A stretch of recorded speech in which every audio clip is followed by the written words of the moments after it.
Good evening, everyone, and welcome to the UNSW Co-op Program's Careers Chats in Engineering. My name is Michelle Morris, and I'm the Scholar and Communications Manager with the UNSW Co-op Program. And joining me tonight is Barbara Vidosh, who is the Industry Partner for the Engineering Programs, as well as Jono Yates and Denise Chan, who are two current engineering scholars in the Co-op Program. Before we go any further, I would like to acknowledge on behalf of UNSW and the Co-op Program, and together with Nurugili, the Bidjigal people of the Eora Nation, on whose lands the UNSW Kensington campus is, which is where we gather to study and to work. I'd like to pay my respects to all elders past, present and emerging, and thank you all for joining us this evening. So we are here for the engineering side of careers. And I think one of the wonderful things with a lot of the students that we have studying engineering, or a lot of students who are interested in engineering, I know that a number of people have thought about or made up their minds that they wanted to build a bridge the first time they saw Sydney Harbour Bridge, or wanted to work out how, cars work, and decided to take on any kind of, engineering program to get their hands dirty, or create a robot or whatever it is. So the practical side of engineering can mean that it's spoken to you very early on as a career that you might want to pursue. But for some of you, if you are anything like me and a lot of other students, I think, so you don't have to feel alone in this, the number of opportunities can sometimes feel a little bit like the roads that are right in front of you on the screen right now. Just so many going different ways, and sometimes it's really hard to know whether you are taking the right road and which one's for you. So I suppose what we'd really like you to think about is that there are no right and wrong answers when it comes to creating your career and choosing your future. There is a lot of information out there, and absolutely the best thing that you can do is try to gather some information, try to answer some questions, try to understand what it is that you're interested in, and get some experience that will, I suppose, tell you if it's just an idea or if it is real that you want to do that thing, or by having more information you're able to kind of distill down those ideas. But there is no right and wrong, and one person's way of getting to a particular career is never the only way. So what we think is a good way to start thinking about this, and you may have already done this, so bear with me, is think about your talents. What is it that you do well? What is it that you've already identified are things that you do well, and how can you explore where your other gifts or where your other talents might lie? What about your values? What is it that's really important to you? What are you interested in, being able to create in a career? Are you really just interested in finding a job that stimulates your mind and you get to solve problems all the time? Are you really keen to have some flexibility and to work when it suits you, or to have a flexible kind of role that you get to join different projects as and when they're interesting to you? Are you really interested in being paid well and doing that really hard slog right from the get-go, and then maybe taking a little bit of time off midway, or retiring early? Everyone has different things that they value, and one of the most important things is to make sure you're listening to what's important to you, and not what's important to other people around you. Once you've thought about your talents, sometimes it's not always linked to your interests and what you're passionate about. One of the most important things in determining an area that you want to study and an area that you want to create your career in is it something that's going to keep you interested?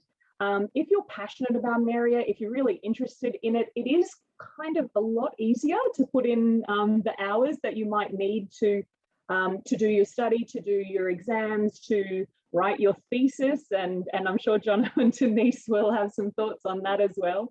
But to also keep you motivated in the workplace as well. So really think about, is it something that you're interested in, if you're passionate about it, you know, and if you're not sure which way to go, maybe there's a few things that you're tossing up, that's okay. Sometimes just getting a bit more experience can tell you about that. And that's one of the key things, to keep an eye out for opportunities where you can put these thoughts to the test a little bit, where you can start to develop some more skills, whether they're technical skills or soft skills. So, you know, you might be performing really well in the classroom in maths and physics and chemistry, and people say to you, oh, you're an engineer for sure.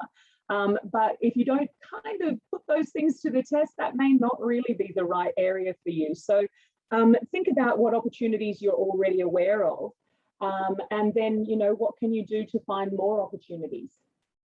So once you've thought about those things, you've got a whole bunch of information, and what do we suggest you do from there? Get a little bit more information. Talk to some people who might be in roles that interest you. Talk to some people who've been through that decision-making process as well.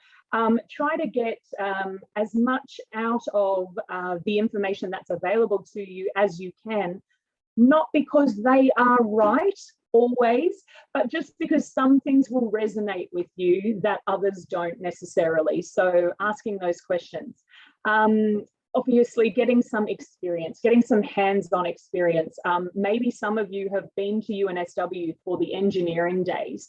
Not right now if you're in New South Wales, of course, but you may have had an opportunity to get some experience outside the classroom in that way. But it doesn't have to be necessarily related to the discipline that you're thinking about studying. Experience can be in a charity organisation. It could be in a community organisation. It might be some volunteering or a part-time job. It could be a sport. But all of these things that you're doing and these experiences that you're getting are building your skill set and building your toolbox that you're bringing to the next stage of your life from high school. And then again, seeking out more opportunities, and hopefully having answered some of those questions, gotten some experience, given yourself a bit of a broad basis, you'll have some confidence to really just back yourself and put your hand up for those applications, and put yourself forward for those opportunities. So to summarize, don't panic. There's so many opportunities. There's so many options out there. Just gather some information. Think about where you want to start your career. It is a lifetime to create a career. All you need to think about is those first steps. You need to think about where you want to start and what kind of direction you might want to start heading off in. And new opportunities will open up all the time. Some of the jobs that might be of interest to you down the track might not exist right now. Some of the ways that that a particular job that does exist will be done in the future, you could be part of actually creating that change and that genesis. So just keep your eyes open, keep your mind open. And if things take you off the little roadmap that you wrote for yourself at 5 years old when you saw the Sydney Harbour Bridge, that is genuinely okay.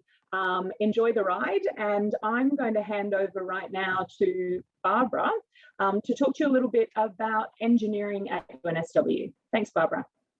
Thanks, Michelle. So my name is Barbara, and I'm the industry partner in the Co-op program, looking after our engineering programs and sponsors. So as Michelle said, engineering is an occupation with extremely wide reach. It is a broad field that offers exciting career opportunities where you'll get to be creative, solve problems, and explore how things work every day. So we can see engineering everywhere in the world around us, involving improving the ways we work, we travel, we stay healthy, we communicate and entertain. Essentially, an engineer uses science, technology, and math to solve problems. And you'll see some engineers, they create things that are so small and can only be seen with microscopes. Some create things that we use in our everyday life and with our hands, like our mobiles and laptops. And some design and build big, so designing cars, planes, and skyscrapers. So as an engineer, you may find yourself working on a production of energy from renewable or sustainable sources, designing solar cars, making Tim Tams, working in an underground mining operations, or designing soccer robots. So it's quite extensive. But how do you know if you have an engineering mindset? So Michelle, maybe please the next slide. So if you're curious, and as Michelle said, and constantly questioning the way things work, not stopping until things are done, if you find yourself taking things apart and then putting them back together, repairing machinery or like electronic equipment, teaching yourself computer programming or tinkering with inventions, and enjoying problem solving essentially, then engineering is for you. UNSW, so the UNSW Engineering Faculty is Australia's top engineering faculty with a strong international reputation and industry connections. And it is at the forefront of education, research, and innovation. So the faculty combines the world's best facilities and innovative research with an exciting and connected education experience. So all engineering degree programs have a strong emphasis on design and on problem solving. And then from day one, you will be involved in hands-on projects, collaborating with other students and solving problems. So there are there's a lot of types of engineering, and it is probably difficult for you at this stage to know where to start. So definitely, again, encourage you to do lots of research to find a degree that is best suited to your interest, your passion, your values, and things that you want to pursue later in life. But these are the degrees and specializations in engineering at UNSW that we offer co-op scholarships in. So I'll just briefly go over them, and then, if you find it interesting, definitely do some more research. So chemical engineering and chemical product engineering, chemical engineers design, create, and optimize the systems and equipment used in chemical, industrial, biological, environmental processes. So they produce a range of materials from fuels and fertilizers to processed foods, beer and wine, polymers and pharmaceuticals. You can also work in design and operate large-scale chemical process equipment and factories. Chemical product engineering is similar, but focuses more on product design and development. So as a chemical product engineer, you can be developing and designing novel chemical and consumer products for large or small employers. So anything from cosmetics, drugs, and solar cells to advanced biomedical devices. So we have electrical engineering. Another stream that we offer co-op scholarships in. It's electrical engineers, they design, develop, and maintain electrical control systems or components of those systems. And in this degree, you will develop expertise in design, development, manufacturing, and management of sophisticated electrical systems and reliable, cost-effective devices as well. So next one is mining. Mining engineering is about the extraction of natural minerals from the earth and the processing of those minerals into more user-friendly forms with minimal environmental impact. So at UNSW, you'll study the safe, economic, and environmentally responsible recovery, processing, marketing, and financial management of mineral resources. Civil environmental engineering. Civil engineering is quite broad, but essentially civil engineers design, construct, manage, operate, and maintain the infrastructure that supports modern society. So anything from roads, buildings, airports, tunnels, bridges, systems for water supply and sewage treatments. Mechanical engineering is one of the oldest engineering disciplines. Again, very broad, but mechanical engineers develop solutions to help improve mechanical processes and products. So mechanical engineers design, build, test, maintain, improve power plants, renewable systems and electrical generators, computer systems, but they can also design bionic limbs and prosthetic joints. So it is quite broad. Petroleum engineers work with oil or gas companies to design, test, and implement efficient methods to extract petroleum products from the earth and sea floor. So they use knowledge and skills to make estimations about what is going on thousands of meters below the ground. Then we have photovoltaics and renewable energy. So the UNSW, so the School of Photovoltaics and Renewable Energy, is internationally recognized for its record-breaking research in solar power and renewable energy. And solar cells that were actually invented at UNSW, working in our labs in the 80s, today power more than 85% of all solar panel modules all over the world. So if you decide to go down that path, you will be learning and studying and working with the pioneers in the solar industry.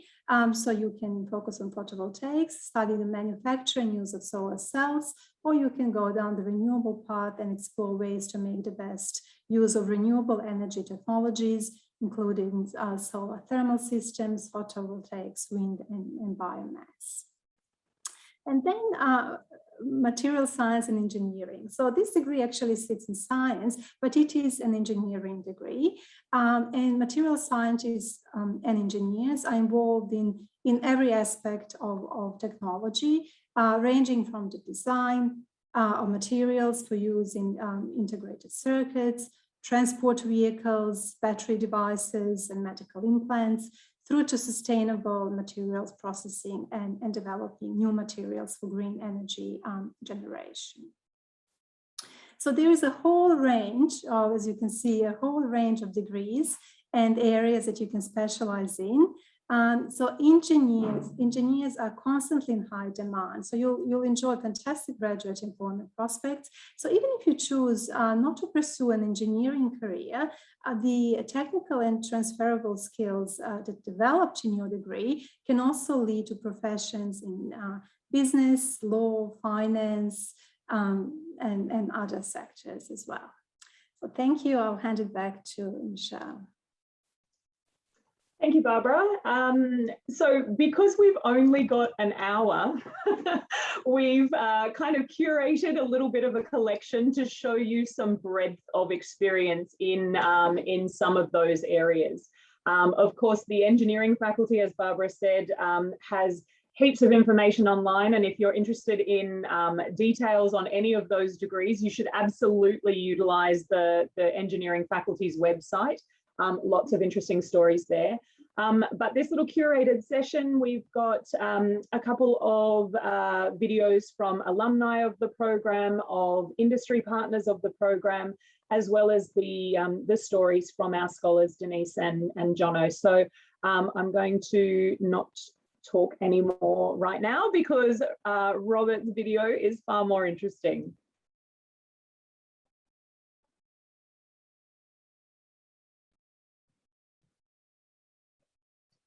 Hi, I'm Robert Makepeace. I'm a former UNSW Co-op Scholar in Electrical Engineering, graduating in 2014. I currently work at Davis Station in Antarctica with the Bureau of Meteorology as an Antarctic weather observer and weather technician, so maintaining all the weather equipment down here for our observations, performing scientific observations of the ozone hole and that sort of thing, and maintaining remote weather stations.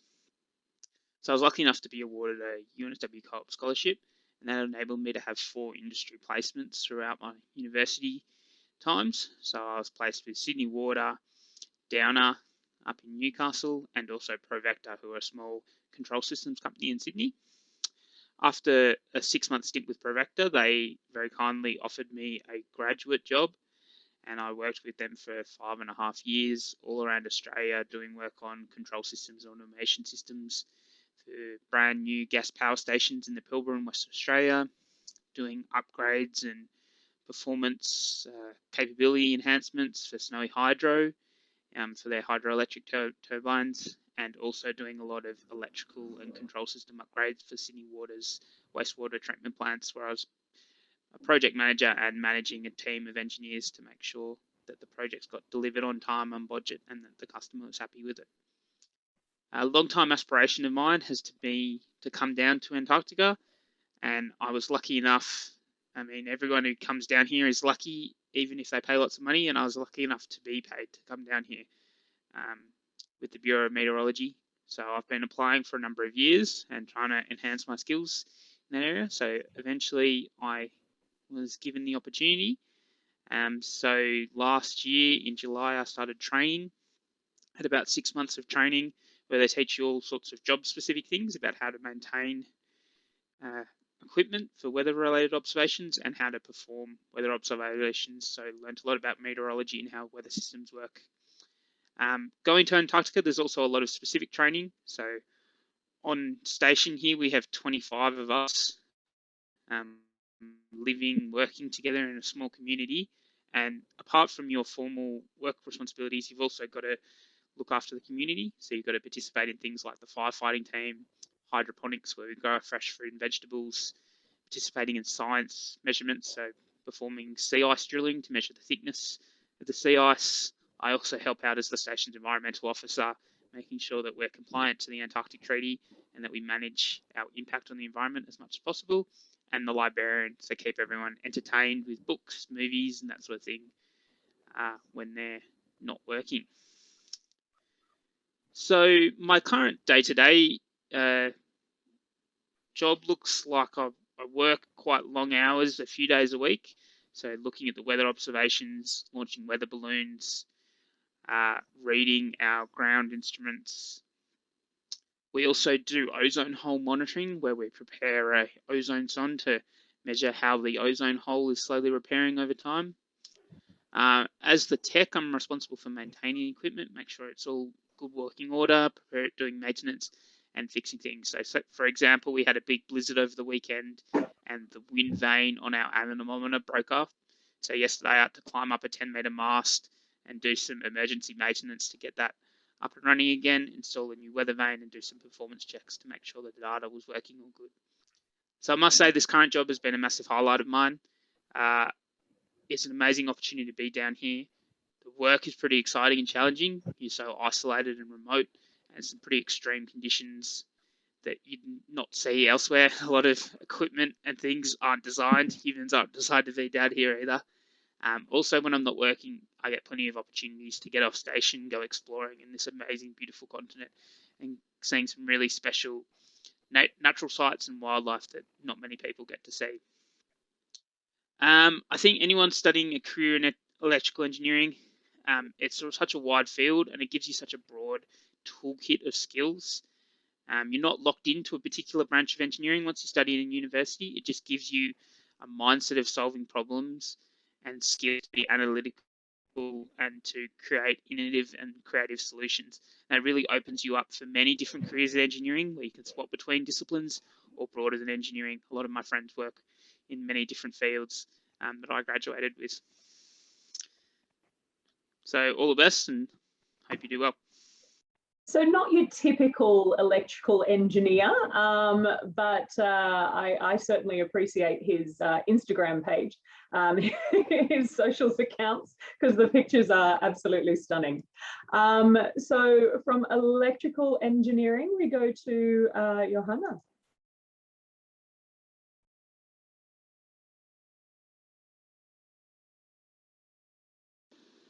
Hi, my name's Johanna and I studied photovoltaics and solar energy engineering at UNSW, and I was part of the Co-op Program. So what attracted me to the photovoltaics and solar energy degree was that I wanted to make a positive impact on the world through my work, and photovoltaics renewable energy and low emissions technology is one way that we have to reduce the impact of climate change. And so I think it's really important that we adopt this technology now and into the future. And I really enjoyed the degree.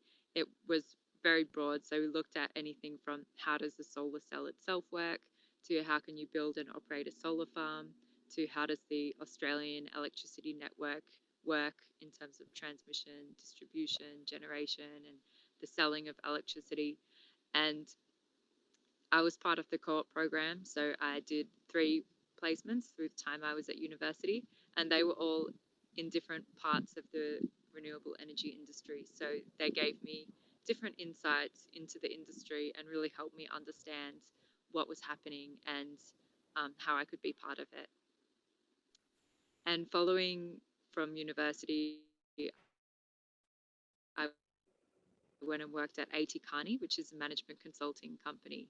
And there I helped big businesses develop their business strategy and optimize their business operations. I worked with a lot of different businesses, energy, telecommunications, food businesses. So it was a really broad learning experience and helped me understand more about the business world, which was helpful coming from an engineering background to kind of put those 2 things together. And now I work at IEFA, which is the Institute for Energy Economics and Financial Analysis.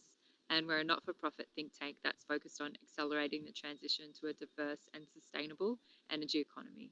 And there I research the electricity transition. So I research how do we move from a fossil fuel-based grid to a renewables and low emissions grid.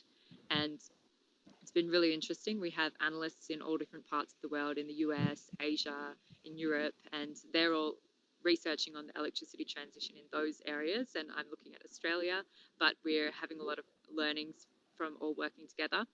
And most of the time I'm researching, writing reports, writing articles, communicating my findings to the media.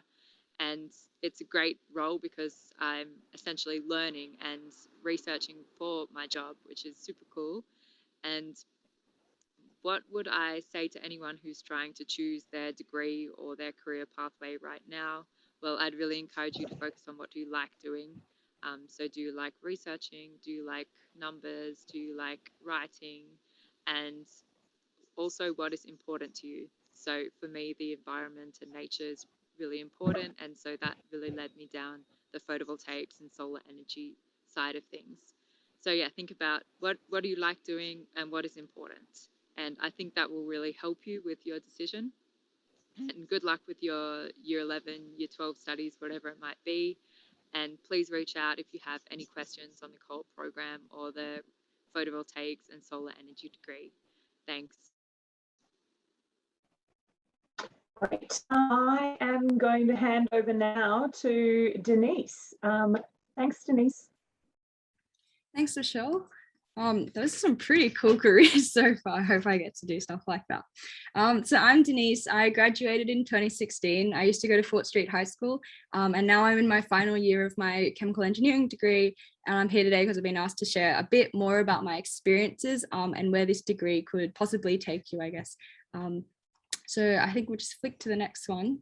So the biggest misconception that I just want to sort of debunk is that chemical engineering doesn't really involve much chemistry at all. And I remember I was really confused by this when I was looking at the prerequisites, which didn't have chemistry.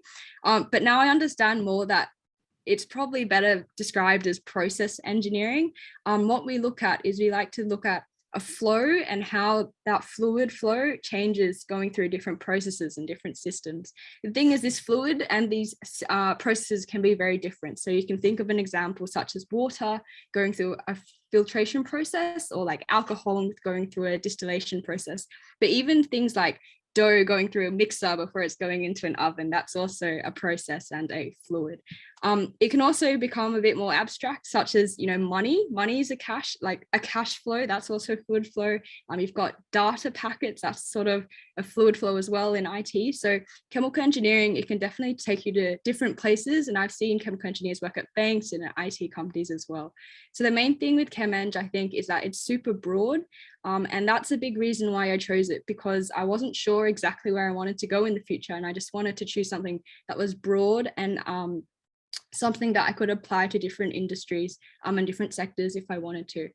So another reason why I also chose chemical engineering is similar to Johanna, is I'm really passionate about the environment, and I wanted to do something that would help with climate change and sustainability.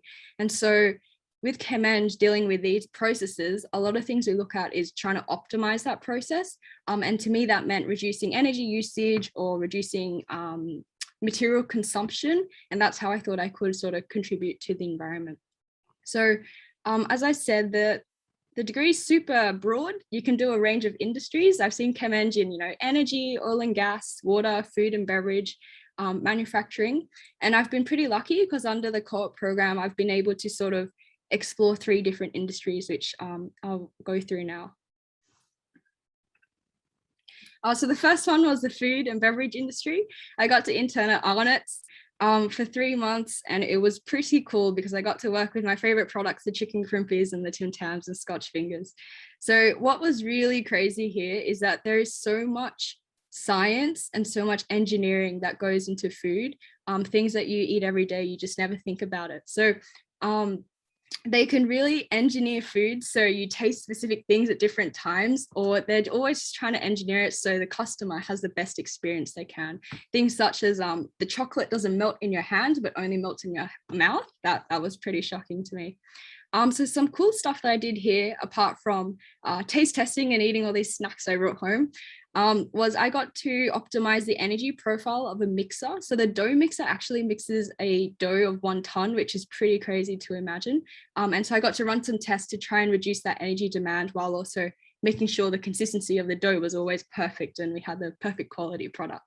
Another thing was I got to investigate, the baking profile of the chicken crimpy, do some taste testing, look at some run some trials of some new products. And a definite highlight is to be able to work on a product and then see it on the shelves a couple of months later. So definitely engineering sort of transferring to some real products that people use every day. So the second industry that I got to experience was the water industry.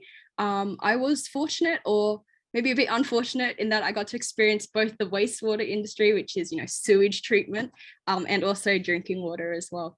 So this one's also a very meaningful industry because it's pretty special to be able to work on a product that millions of people use every day. Drinking water, or, what happens after you flush the toilet. And while I was at these companies, Fioli and Suez, some things that I did was I got to drive around in this massive ute on the bottom right to 19 different plants in Newcastle. You can see on the left there, and just see all the different technologies that they use. Some tasks was I was coding an alert system into some of the control systems that they have to detect when the sensors are becoming unreliable. Yes, chemical engineers sometimes can code just a little bit. And some other tasks was I had to optimize the chemical doses that they were putting into the water, as you can see on the right. So I was running some lab experiments, trying to decide what dose rate was the best, which chemical was the best. And on the left, you can see a picture of raw sewage with a coagulant added. So the chemicals are quite effective. So the water industry, it's sort of bread and butter for a chemical engineer, I'd say.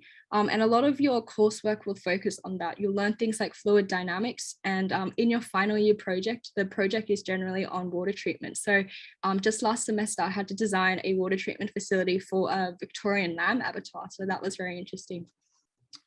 So the next industry that I got to experience was the energy industry. I got to work at Origin Energy for 6 months, and I was lucky enough to be able to visit the largest power station in Australia. So that would be Eraring Power Station on the top right. It supplies 25% of New South Wales power. So the facilities here are massive. It's that boiler there, it's 8 stories tall. It's pretty crazy to comprehend. So while I was there, I was working in process safety. So what we were doing is we were conducting some hazard analysis, looking for dangerous things such as situations where the turbine blades on the turbine on the bottom right picture might actually come flying out and be very bad if there's some people around that area, and some other dangers such as leakage in a pipe, except that this pipe might carry water at 600 degrees and have 500 kiloliters of flow going through it per second. So it's pretty crazy to sort of comprehend the scale at which these things happen at. I got a lot of awesome site tours. I met this operator who looks at like 10 different screens a day. I got to see some really ancient technology, such as the one on the top, because this plant is quite old. It was built in the 1980s. And at the time, Origin also ran a hackathon, which was very fun.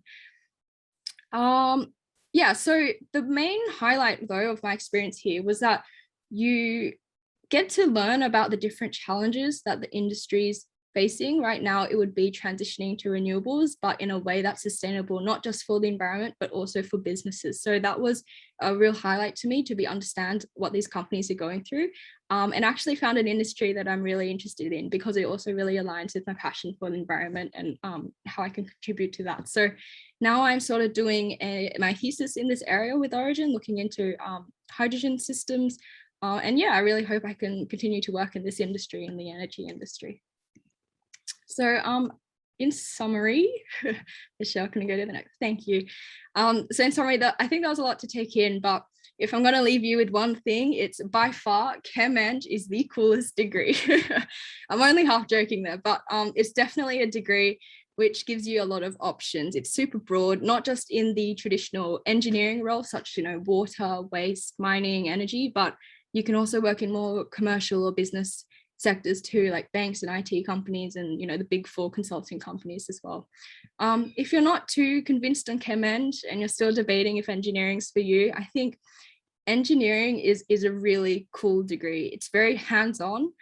You'll learn what's actually going on in the world around you, which is the coolest thing. Your computers, your laptops, your cars, shampoos, food, like what Barbara said, everything around you is a feat of engineering and innovation. And that's something awesome and something I'm super proud to be a part of. And on top of that, engineering also isn't really about gaining knowledge. It's always about a mindset. You sort of learn how to analyze things, how to problem solve. And that's a really, really valuable characteristic that companies will really value as well. So yeah, that's my experience of chemical engineering so far. I hope it really helps. Good luck to you all, and I'm very happy to answer any questions. Thanks so much, Denise. Just a little bit of transferable skill there by the looks of it. I like it. I get very jealous of every scholar who gets to go to Arnott's.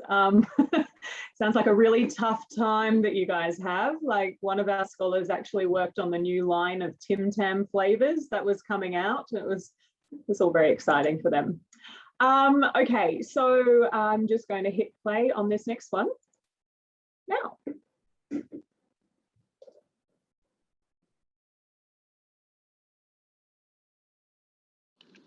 Hi everyone, my name's Sam Johnson and I studied Bachelor of Civil Engineering at UNSW from 2012 to 2016, and currently I work as an infrastructure consultant at a place called the World Bank. And I'll just explain what the World Bank is, because it's not like Commonwealth Bank or something that you might be more familiar with. But what it actually is a very important source of financial and technical assistance to many countries, 189 countries around the world. And it's driven primarily by these high goals of ending extreme poverty and improving incomes for the bottom 40% of people in each country. How it does this is through large grants and low interest loans in the value of tens of millions to billions of dollars. And these grants support a wide variety of investments in areas like education, healthcare, agriculture, environmental management and conservation, and infrastructure. And specifically, I work in the area of transport infrastructure. I ended up working for the World Bank because I've always been interested in engineering, not just for engineering's sake itself, but rather for the way that public infrastructure improves quality of life for us every day as people. It's the services provided by engineers and technicians like water, transport, wastewater, housing, telecommunications, many others that make our lives better. And I'm interested in the science and practice of how we can have happy people living healthy lives sustainably while making sure that the local environment and the planet overall stays healthy, which is very big challenge facing the 21st century. So what I do on a day-to-day basis is I assist client governments in the Pacific Islands mainly with the preparation and implementation of World Bank financed transport projects in the land, marine and air transport sectors. So think roads, ports, airports. I provide advice on all aspects of transport sector management, including how the system is planned out, how it's financed, how it's maintained, how the nuts and bolts are designed and constructed, as well as how the institutions and regulations are set up and enforced.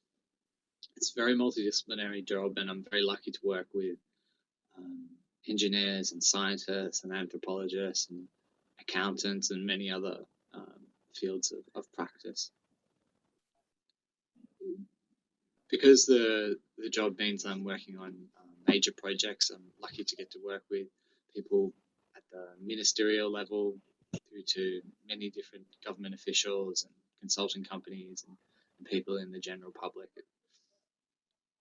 Similarly, I'm lucky to get to travel a great deal with the job before COVID, and was lucky to go to some of these very, very beautiful places in the Pacific Islands like Tonga and Fiji and Solomon Islands and Vanuatu, and experience their cultures and work with counterparts from those countries.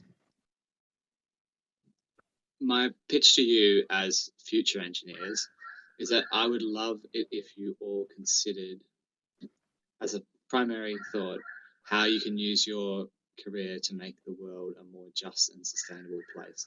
And I know that's a cliche, but I suspect that for many of you who choose engineering, you will actually end up dedicating much of your working career to helping society make the rapid transition to living within the means of one planet.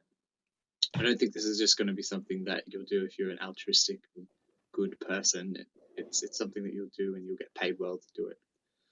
So there are two big races to be run here, and one of them is the race to net zero carbon emissions as soon as possible, and the other is to keep the ecological footprint per person, how much resources we consume and produce, within what the planet can sustainably provide. These are huge challenges, which means huge opportunities for engineers like yourselves to implement the transformative change we need, which means changing how many sectors, all sectors of our economy and society are run, including innovation in areas of building design, energy supply and demand, food production, reforestation of areas, establishing circular material loops so materials aren't wasted, and areas like decarbonizing transport. Many opportunities, and I really look forward to seeing what fresh new ideas that you all imagine and implement to transform our world to be more sustainable. Okay, thanks, Sam. And lastly, we have Varuni.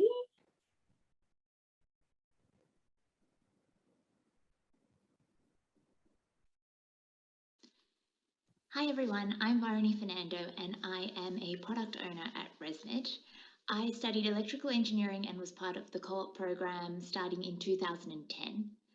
I decided to do electrical engineering because I knew I wanted to do engineering. My dad was an electrical engineer, and I knew I didn't want to do an engineering that involved lots of site work. I didn't want to go into civil engineering, and I thought that electrical engineering would let me be on the cusp of technology. One of the key things that I wanted to do was to use my engineering skills in a healthcare field, and so electrical engineering seemed like a really great way in which to do this. I ended up in the current role that I'm in because I guess effectively got into ResMed as a graduate engineer. As part of the co-op program, I completed my internships at a couple of different places. So one of them was Downer Engineering, where I worked mostly in industrial automation of mines and aluminium smelters. Also worked at Sydney Water, also working in industrial automation, but this time of wastewater treatment plants. And so this sort of experience, even though it wasn't directly related to healthcare, was a really good foundation for me when I went to apply for jobs. And I was lucky enough to get a role at ResMed. So I joined ResMed as a graduate engineer, went through their rotation program, did like manufacturing, electrical engineering, and systems engineering. And that's sort of where I ended up. I ended up in systems engineering for a couple of years at ResMed Sydney. And towards the end of last year, I actually moved to Ireland on a 2-year assignment. So that's where I am now. I'm in Dublin, working as a product owner, which is effectively like a mix between a systems engineer and a product manager. And so that's what I'm doing now, working on next generation digital health technologies and interventions for patients to help them with their sleep apnea. What does my role entail? Well, my current role basically works with different stakeholders in our business, figuring out what we should be doing in the next sort of 5 to 10 years. Our team is a fairly lean team. It's cross-functional. So we have user experience designers, a behavioral scientist, we have software developers, and that's basically the sort of general skill set. We all have a bit of a biomedical background as well, so some clinical knowledge, but this group comes together to execute on lean experiments. So we kind of come up with ideas that we think are going to work in the next sort of 5 to 10 years, and then we give them a go on a smaller sort of sample size on a prototype product and see how they go. In terms of a typical day, generally I do have about 30% of just meetings and interacting with other team members, as well as interacting with team members across the globe. So I do spend a fair bit of my time on video conferences, especially now since we're all working from home. After that, there's a fair bit of research, so sort of figuring out where the market is going, what's going on in the clinical space as well. Are there any new treatments? Is there anything sort of exciting and new in the research that we should be looking at? And then working with software developers and the rest of the team on effectively communicating what we want to do next, what makes sense, what's the priority, and why. Really being a customer advocate. So basically representing the patient in terms of our products, and making sure that we're delivering the right thing. In terms of career highlights so far, I think the key ones have got to be some of the travel that I've had the chance to do. So some of it has been just work-related travel. We have worked quite closely with like the University of Barcelona on some work that we were doing, and so I got a chance to go over and work with the team there in terms of troubleshooting some of the issues that we were having. Conferences have also been quite a highlight. It's really nice to see the intersection between academia and industry coming together at conferences, and so you get to meet lots of people from around the world in one place, so that's pretty great. And I guess this assignment, because being able to move overseas and experience a new culture, a new work culture, and just learning how to live in a new country has been really, really interesting.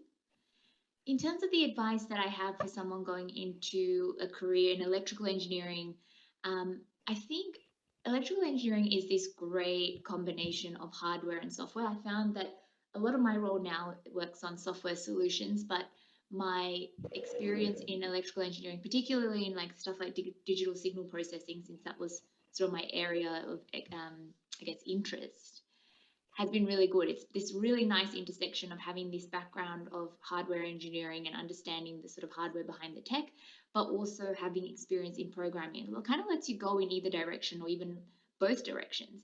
It has been a really great foundation for me, especially as I moved on to work more on systems engineering, which is a bit more sort of higher level systems architecture work.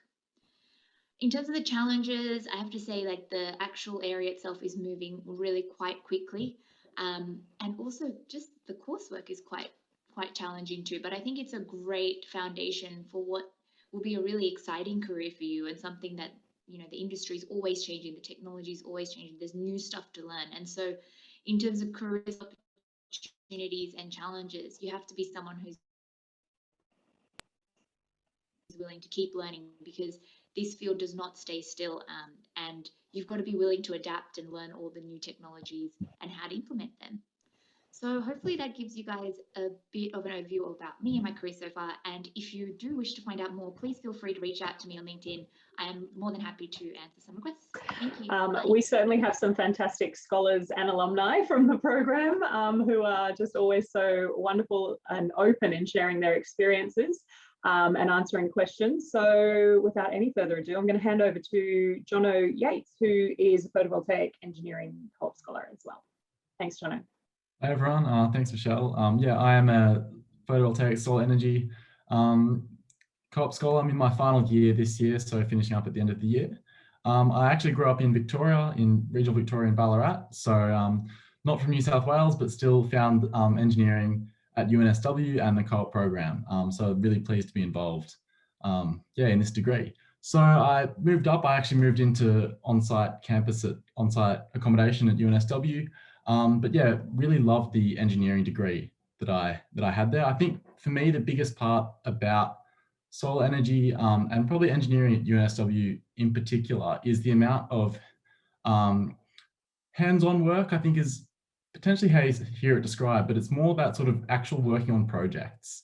In my second year, we did a group project, which was about finding the best way to charge a battery from a solar cell, using mirrors to reflect lots more light onto it and things like that.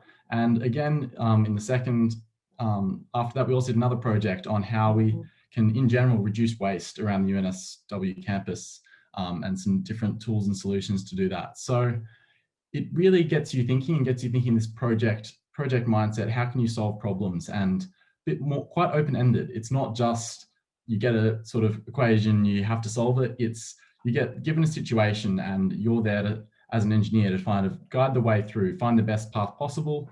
And it's not always the straight path. There's definite ways you can go around in circles, you can iterate. And so that's what I really enjoy about engineering, is that task of trying to get from one place to another place, and you're trying to guide the path to get there.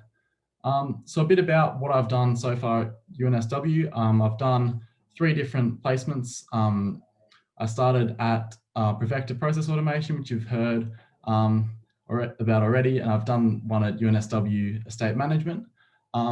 Then in my 3rd year at uni, I actually did a Taste of Research scholarship. So I got the opportunity to work with one of the researchers in the solar energy field and do a project about the economics of hydrogen energy. So that was really interesting, and I got a great opportunity to both speak at a research conference and to publish a paper. So there's heaps of opportunities, both in the co-op program and also outside in the engineering program as well. I then, last year, I did a placement at Solar Analytics for the year. So that is in the sort of solar software space. It's a company that does management of home solar systems. So you'll see monitoring, there's an app and a web dashboard. So I worked there in a bit of sort of data analysis, and then also I got to develop some software skills, software development skills. And I've actually now stayed on there and I'm working there part-time at the moment. So I'm currently an associate product manager at Solar Analytics. So not dissimilar to what we heard from Varuni. I sort of try to have all these ideas and guide the product from having an idea and working with software developers and got designers, user experience people to sort of deliver a product to homeowners to make it easier for them to understand what's going on with their solar system and their energy and electricity in general.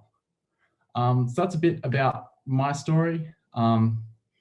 Yeah, I'm happy to take any questions about engineering, co-op, placements, UNSW in general.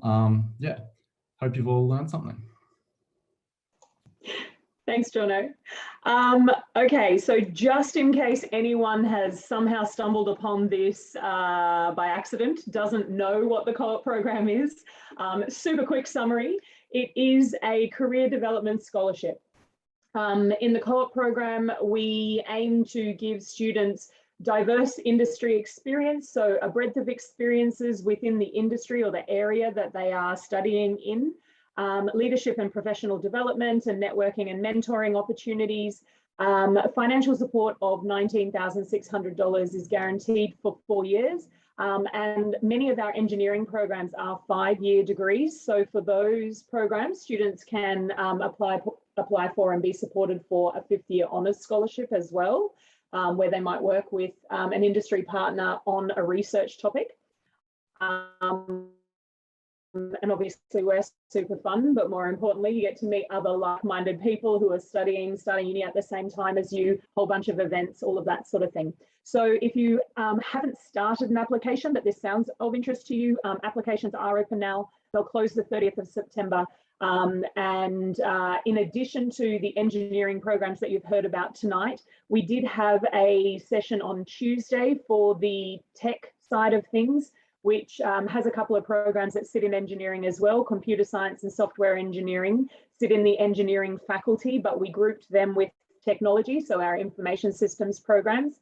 And then last night we had a business careers chat night, which in addition to the programs in the business faculty, we also spoke about the data science and decisions and advanced maths programs that are available through Co-op. So if you missed those, you can watch them back on YouTube later, but also those programs exist as well within Co-op. So I am going to now open up the questions and see if we can find some answers for you. Can you receive a Co-op scholarship for a double degree of engineering and computer science? So in applying for Co-op, you are applying for and starting in a single degree. All students need to start Co-op in a single degree. And then if you are, I suppose the reasons for wanting to combine degrees is really important to us. So, and your sponsors, the sponsors of the scholarship that you're in.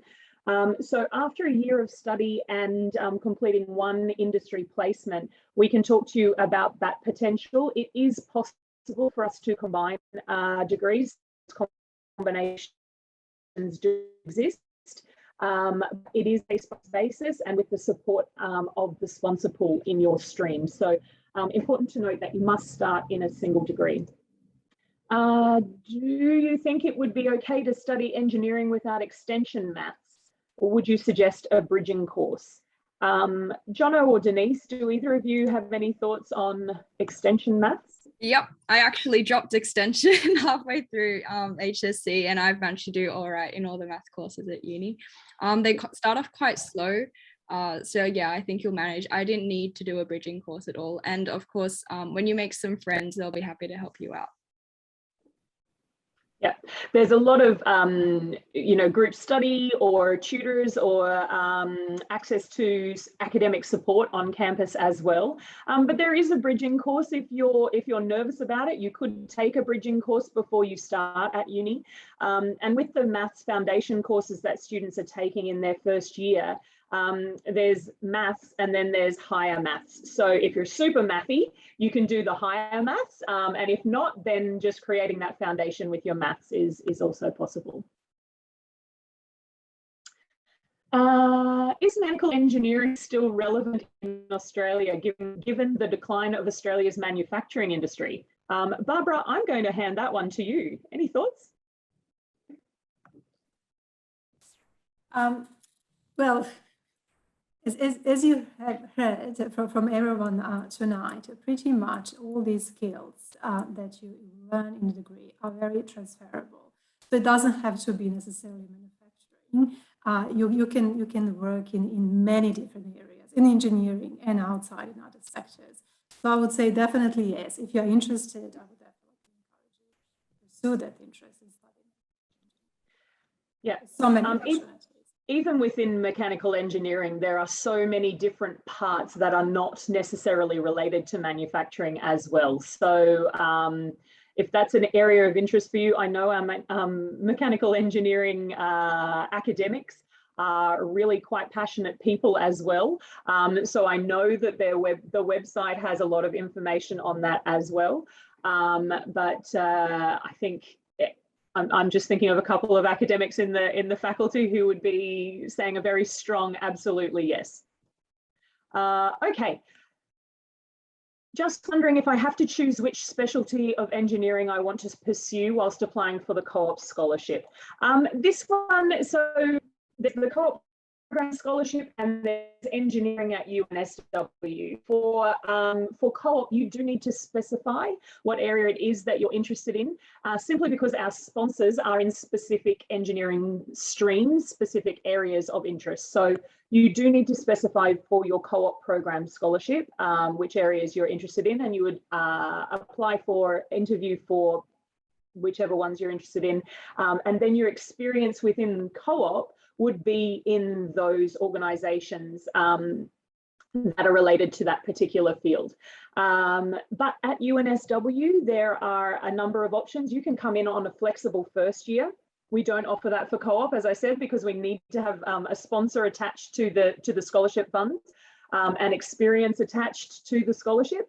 But coming in on a flexible first year means that you don't have to declare what area of engineering you specifically want to go into. You start your first year off in the general engineering subjects that are required for the foundation for the majority of engineering programs, and then experience a couple of different areas and then make a decision from there. That being said, the first year of the majority of engineering programs is very, very similar. So if you started in one engineering program, and again, not talking about co-op, but if you started in one engineering program and wanted to transfer to another one, it's very rare for you to actually lose time to do that. So there may be a couple of weird examples of particular subjects. If after a year you wanted to transfer and you hadn't taken one, you might need to pick something, but engineers has quite a common foundation across a number of things. Okay, alrighty, I have a question about, are there co-op opportunities for quantum engineering? Not at this point, but there is also a question about data engineering. So data science and decisions is a program that we do have for co-op. And as I said, we spoke about that one last night. Quantum engineering, not yet on the co-op scope or on the list of sponsorships. I don't know if you need to add anything there, Barbara. Is there anything coming down the pipeline that I'm not aware of? Darn it. I was trying for a real snapshot of new information for you guys. Okay, so there is a question here specifically for Jono. Did you take any product management courses? Would that be something worth taking? Or is it better off just doing courses related to your particular field and then you learn product management on the fly as you go? Yeah, so I haven't taken any product management courses at all. It's something I learned a bit at uni, but a lot while doing my job at Solar Analytics. I was fortunate enough to go through some different teams and learn about product management. It's something that I want to do now and then, or now and in the next couple of years, but I'll probably end up doing through work. So through Solar Analytics, doing a short course. I know my manager's been talking about there's some like 3-day or 1-week courses you can do. So it's definitely something you learn as you go on the project, and you probably learn throughout all of engineering, these types of skills. So not needed to do any particular course. Engineering is actually a really great way to get into product management, as you've seen so far with 2 of us tonight. Great, thanks, Jono. Okay, there's so many questions here. I'm going to keep you on the front burner there, Jono, a little bit. I was wondering the key differences between environmental, photovoltaics, and solar and renewable energy engineering are, and then what kind of placements each of those get. You want to start with that one, and then I can hand it to Barbara as well. Yeah, so this is a great question. This is one of the things I was unsure of when I actually first was applying. The way I sort of see environmental is quite different to photovoltaic, to sort of solar and renewable energy. It's more along the sort of civil side. You work, I seem to think, a lot with water, land management, that type of thing. Whereas the sort of solar and renewable energy are more technical and much more about electricity. So if you're sort of interested in electricity problems, that type of thing, I'd recommend solar renewable energy. The difference between the two is really not that much. Solar, as it kind of focuses more on sort of solar panels, and that type of thing. So you learn about how they're manufactured and a bit of the research behind it and the theory. in renewable energy, you still learn about how solar panels work on the base level, but you also learn a lot more about wind power, biopower.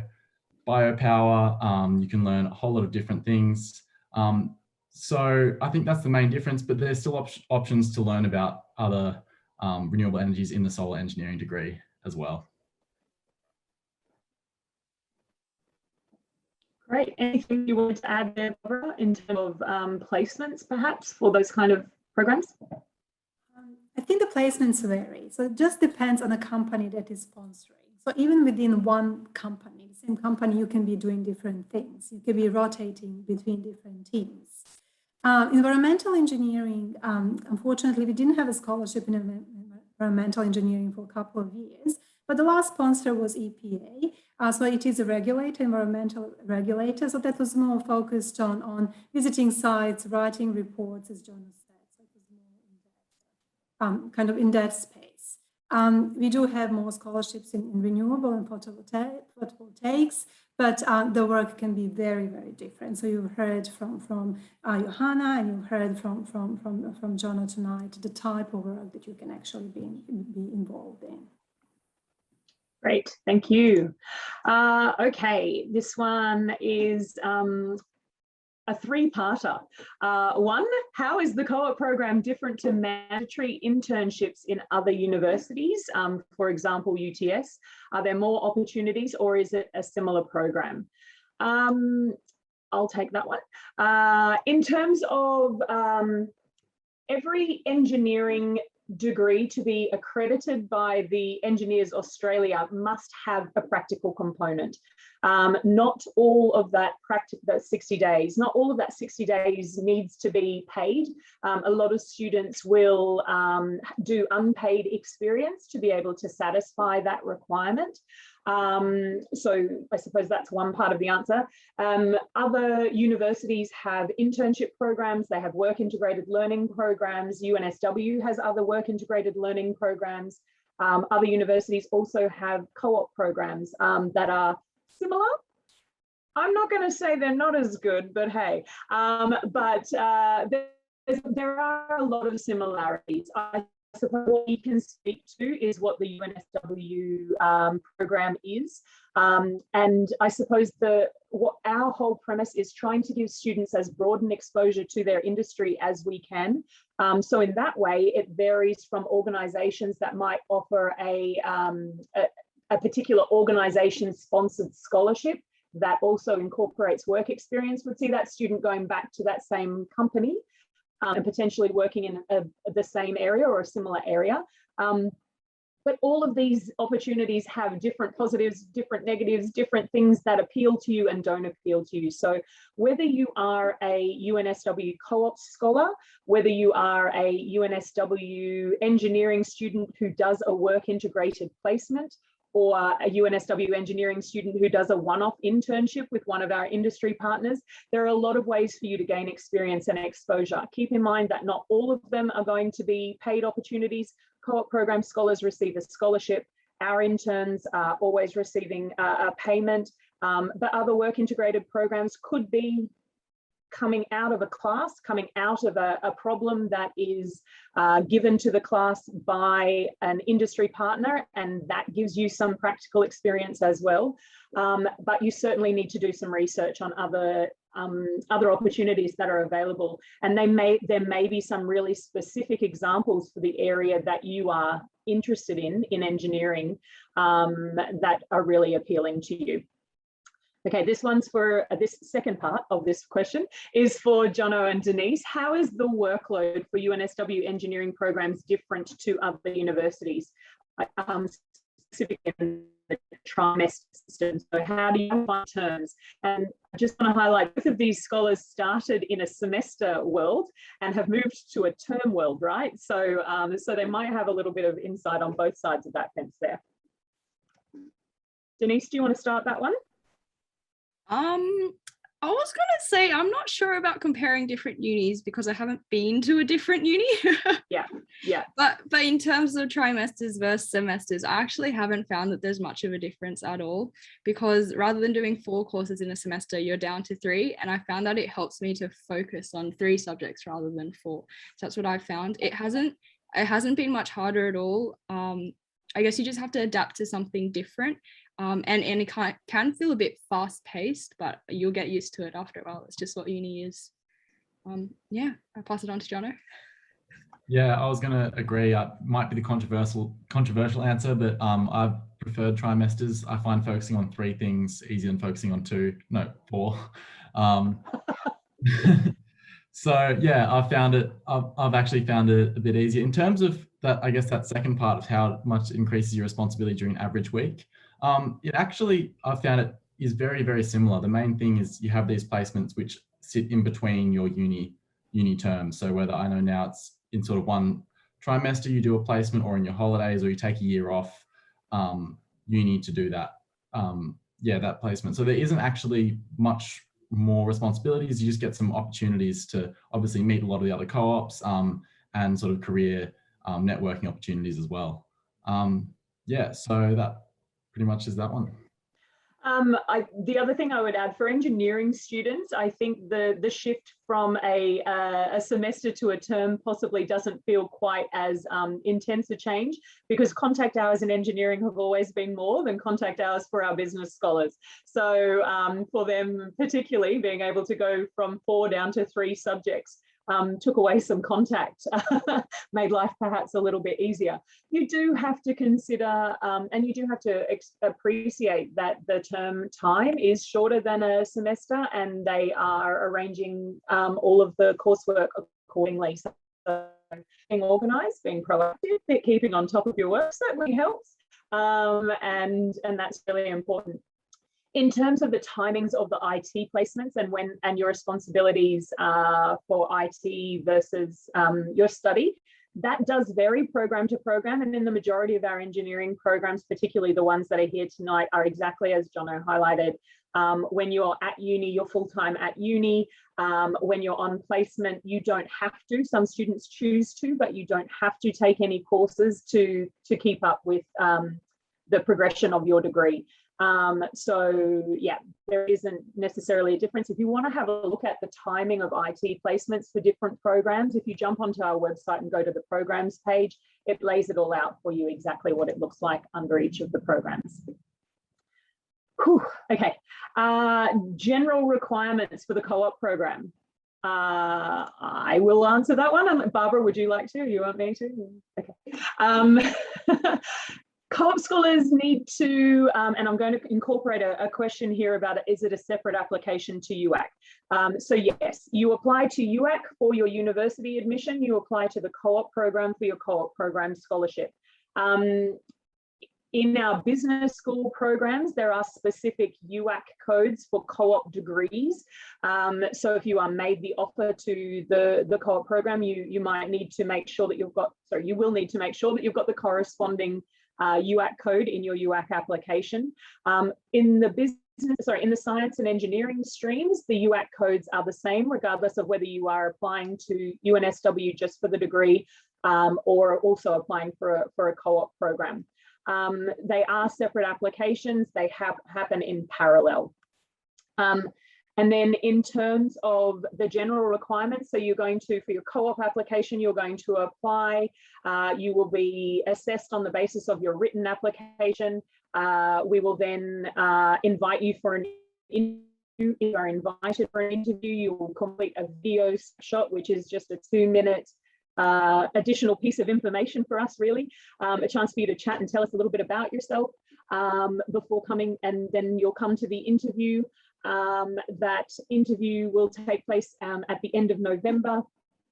And then we make our conditional offers for the co-op program scholarship a week before ATARs are released in New South Wales. So those conditional offers are made to give you some time to think about whether or not this is the right move for you, something that you really want. And once ATARs are released, you will accept or decline your co-op program offer. So from our perspective, we are looking for students who are engaged in community, who are interested, who are passionate, who are enthusiastic for the area that they're applying in. They can articulate why they're interested in that particular area. And then from an academic side of things, majority of programs in engineering at New South are 92, kind of that space. Please check the website for any varying entrance points there. The co-op program requires a minimum 96 ATAR. We will consider EAS adjustment factors, so the Educational Access Scheme.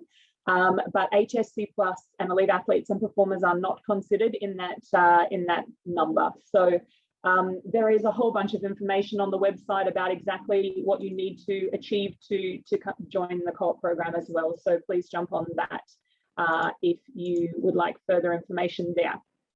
Okay. There are a couple of questions here about software, about computer engineering. Please do refer to the specific chat about that. They are not tonight's topics. So if you want to jump onto the technology career chat or our website. And I have also answered what ATAR is required. Okay, and we've also answered that one and that one. Oh, this one's slightly to the double degree. There is a program at UNSW which is civil engineering, surveying with civil engineering, or civil engineering with surveying. That's not a program that's available at UNSW Co-op. So for co-op, when we offer, and I don't think we have civil open this year at this point. Is that right, Barbara? We don't have civil open, do we? No, or surveying, yeah.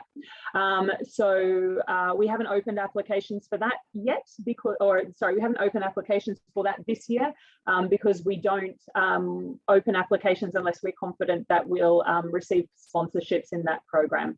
So Jono and Denise, any tips for the written application? Haha.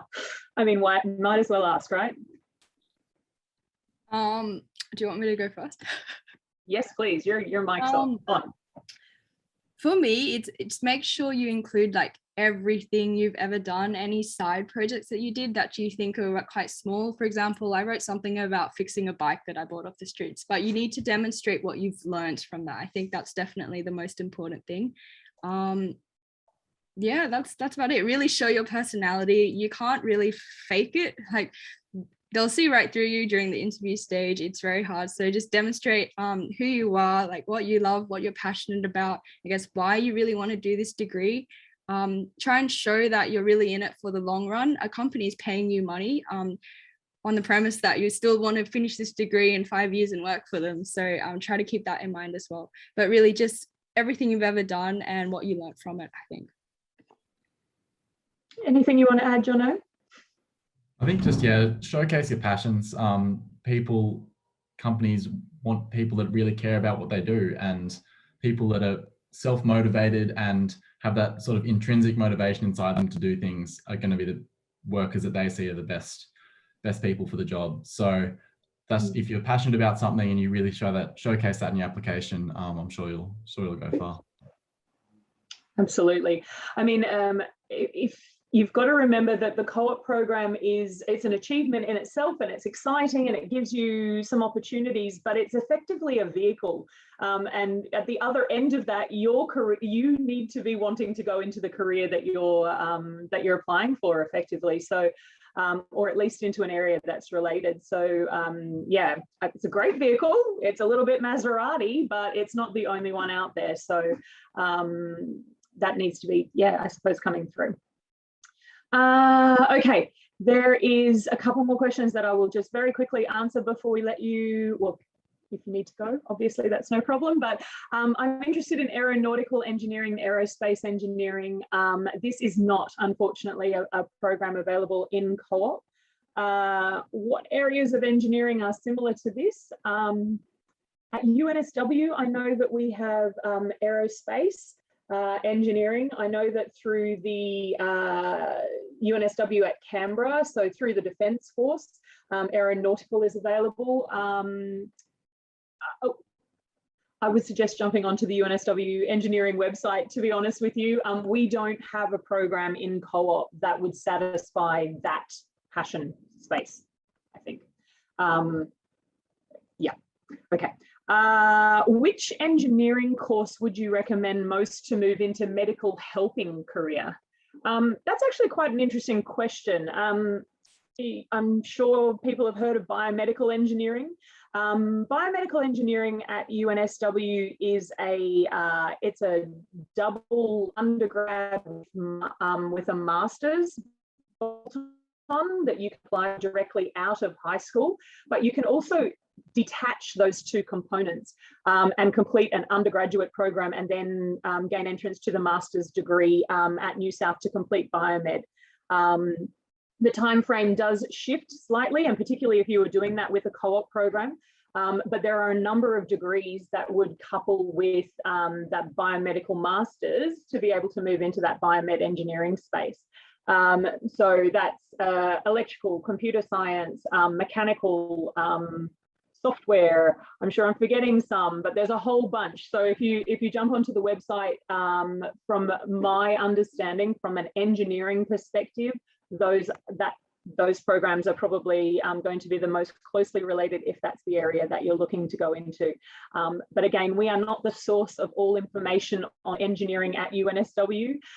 Please do refer back to the handbook, to the UNSW engineering websites. And obviously, please don't forget that the open day is coming up in September, and lots of people for you to talk to there as well. When applying for co-op, would you also need to put it in one of the UAC preferences? As I mentioned before, whether you are applying for co-op or not, in the engineering fields, in the engineering and science faculties, it's the same UAC code for whether you're co-op or not, applying for co-op or not.